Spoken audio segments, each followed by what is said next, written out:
大家好，欢迎来到今晚这一小课堂，我是李老师。今天我们来讲讲不匀算并集的命令。不匀算并集呢，是将相交的两个物体结合成一个物体。我们先画两个物体。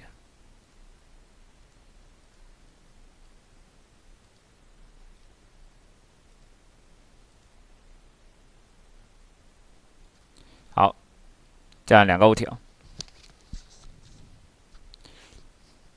不匀算并集这个使用的时候呢，它要求参加并集的两个物体呢，要是实体的实体的。那我们这里看一下啊，怎么知道这个物体是一个实体呢？首先选中这个物体的时候，这上面的命令行这里呢会显示一个封闭的基础物体说明它就是封闭的封闭的就是实体封闭的就是实体。这个也是好。那确认这两个是实体之后那我们选择不匀算并集这个命令，点开这个图标或者这个图标都是一样的点开。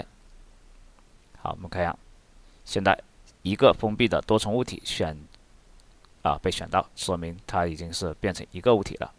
好，那我们可以看线框模式来看一下。那线框模式会发现里面呢就空了，对吧？OK，那这个就是不匀算并集这个命令。